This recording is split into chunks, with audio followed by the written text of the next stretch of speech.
जो वालिद थे, मैंने जैसे बताया बहुत पढ़े लिखे थे, तो उन्होंने बहुत गरीब भी थे, उनको कभी कोई नौकरी नहीं मिली, हार्डली उनके पास पैसे होते थे।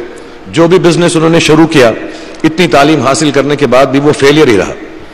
लेकिन उन्होंने बहुत प्यार दिया, और क्योंकि उनके पास पैसे नहीं होते थे तो मेरे हर जन्मदिन पे अपनी कोई पुरानी चीज मुझको दे दिया करते थे। तो पहली पुरानी चीज जो, और बहुत बड़ा चढ़ा के उर्दू में अच्छे अच्छे अल्फाज यूज करके मुझे इंप्रेस करते थे कि बहुत अच्छा प्रेजेंट दिया है मुझको। तो वो मुझे पहली चीज उन्होंने मुझे, ये मैं हर जगह पर बोलता हूं, स्कूल के बच्चों के फंक्शन पे, येल यूनिवर्सिटी में, एडिनबरा में, क्योंकि आप लोग सब अपनी लाइफ के उस थ्रेशोल्ड पे हैं जहां से आपको कामयाबी हासिल करनी है इंशाल्लाह।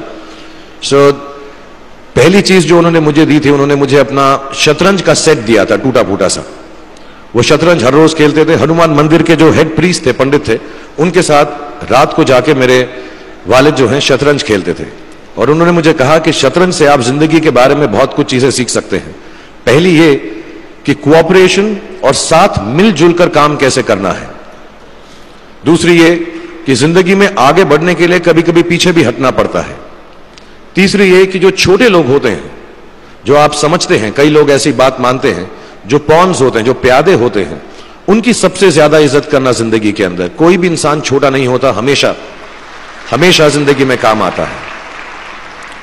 और कामयाबी हासिल करने के लिए आखिरी बात शतरंज ये सिखाती है हमको कि कभी कभी जिस चीज से सबसे ज्यादा लगाव होता है, जैसे रानी से अमूमन हो जाता है, कभी कभी उसे भी सैक्रिफाइस करना पड़ता है आगे बढ़ने के लिए।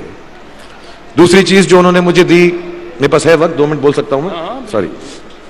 दूसरी चीज जो उन्होंने मुझे दी थी, वो एक टाइपराइटर दिया था। आज के जमाने में आई डोंट थिंक किसी को, बहुत सारे बच्चे होंगे यहाँ पे जिनको मालूम भी नहीं होगा टाइपराइटर कैसा लगता है। अब सब कंप्यूटर पे काम करते हैं।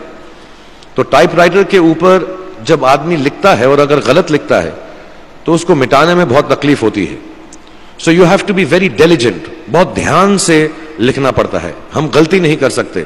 और टाइपेक्स यूज करते थे टाइप को निकालने के लिए, कभी उंगली फंस जाती थी उसकी कीज के बीच में, मगर बहुत मेहनत से, बहुत डिलिजेंस से काम करना पड़ता था। तो जब मैं उस पर टाइपिंग सीखा स्कूल में कॉमर्स करते वक्त, so the only thing I realise is that practice makes you perfect. तो जो भी काम आप जिंदगी में करें उसको डिलिजेंस से करें, ऐसा करें कि कोई गलती ना हो, अपना पूरा दिमाग लगाकर करें, सोच समझ कर करें। ऐसे करें कि यह काम जिंदगी में आपका पहला काम है और इसके बाद आपको मौका नहीं मिलेगा, और शायद यह काम आपका जिंदगी का आखिरी काम है, इसके बाद फिर मौका नहीं मिलेगा। So do it with that kind of diligence. तीसरी चीज उन्होंने मुझे कैमरा दी थी, क्योंकि बहुत गरीब थे, वो कैमरा चलता नहीं था बिल्कुल भी, सिर्फ उसके व्यू फाइंडर से बड़ी अच्छी अच्छी तस्वीरें दिख जाती थी, लेकिन खिंचती बिल्कुल भी नहीं थी। और इससे मुझे उन्होंने सीख दी कि जो हमारी क्रिएटिविटी होती है, हम जो भी, कभी कभी हमारी हॉबी होती है, कभी कभी हमारा उससे प्यार होता है, लेकिन हम उसको अपनी नौकरी नहीं बना सकते, अपना काम नहीं बना सकते। बहुत कम लोग ऐसे फॉर्चुनेट होते हैं जैसे मैं हूं कि जो मेरी हॉबी थी, जिस चीज से मुझे प्यार था, कलाकारी से, एक्टिंग से, वो मेरा पेशा भी बन गया। अमूमन ऐसा होता नहीं है। लेकिन जो हमारी कला है, चाहे वो पोएट्री है, चाहे वो लिखना है, चाहे वो पेंटिंग है, चाहे जो भी चीज, गाना है, अकेले में गाना है, हमारी क्रिएटिविटी जरूरी नहीं है कि दुनिया एक्सेप्ट करे। जैसे उस कैमरा की तस्वीरें दिखती नहीं है, लेकिन उसमें देखने से खूबसूरत लगता है हर कुछ, वैसे ही आपकी जो क्रिएटिविटी है वो अपने लिए रखें। क्योंकि जिंदगी में कभी ना कभी, कहीं ना कभी ऐसा मुकाम आएगा जब आप बहुत अकेला फील करेंगे। हो सकता है दुख का समय भी आए, उस वक्त आपकी जो क्रिएटिविटी है वो आपकी सबसे अच्छी दोस्त होगी, दुनिया उसको माने या ना माने। मैं बहुत खराब पोएट्री करता हूं, लेकिन जब भी दुखी होता हूं तो लिख लेता हूं। सराफ साहब से मैं अब सीखना भी चाहता हूं। मैं रेखता पे जाऊंगा, मुझे लगता है ये कमाल की साइट है, थोड़ी मैं शायरी वगैरह सीखूंगा। मेरी शायरी बहुत खराब है कि हमने तुम्हारी याद में रो रो के टब भर दिए, वो आए और नहा कर चल दिए। इस लेवल की पोएट्री है। लेकिन जब दुख होता है, ये भी बैठकर जब लिखता हूं तो बहुत दिल को शांति मिलती है।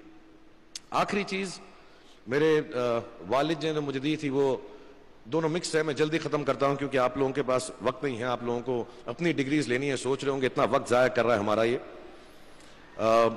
तो मैं जल्दी से बताता हूं। एक उन्होंने मुझे कहा, एक सेंस ऑफ ह्यूमर हमेशा रखना जिंदगी में। हंसते हमेशा रहना, एक चाइल्ड लाइक इनोसेंस जरूर रखना। जैसे एक छोटे बच्चे की जो एक इनोसेंस होती है, जो उसका दुनिया की तरफ जो नजरिया होता है बड़ा इनोसेंट सा होता है, उसमें कोई खामी नहीं होती, गलती नहीं होती, अभी दुनियावी बातें नहीं आई होती, तो वैसे ही रखना। कई बार बचपन में मैंने जब बदतमीजी की या कोई गलत काम किया तो उन्होंने सेंस ऑफ ह्यूमर से मुझे बचाया। और जिंदगी भर अगर आप अपने ऊपर, अपने हाल पे, दुनिया पे, क्योंकि लोग आपसे हर कोई बात कहेंगे, अच्छी बात भी कहेंगे, बुरी बात भी कहेंगे, क्योंकि लोगों का काम है कहना। अगर आप उसको एक सेंस ऑफ ह्यूमर से देख सकेंगे तो जिंदगी जो है बहुत बेहतर रहेगी।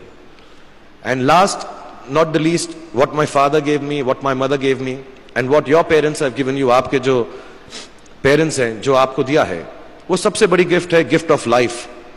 जिंदगी की जो जिंदगी एक खुद ही सबसे बड़ा तोहफा है हमारी जिंदगी, और उसको वैसे ही ट्रीट कीजिए।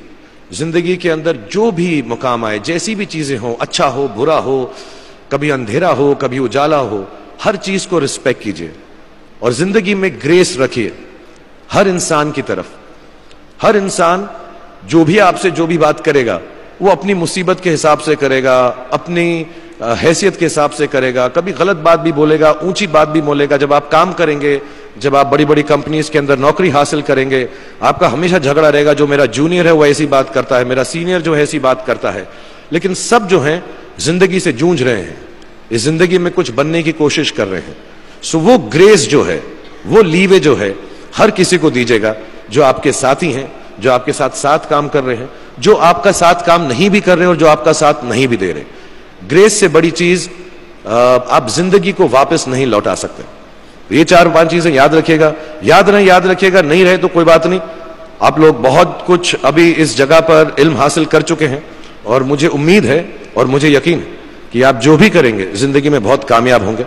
और फिर से मैं मौलाना आजाद नेशनल उर्दू यूनिवर्सिटी का शुक्रिया अदा करना चाहूंगा कि मुझे यहां पर बुलाया, आपसे मुखातिब होने का मौका दिया। थैंक यू वेरी मच, बहुत बहुत शुक्रिया।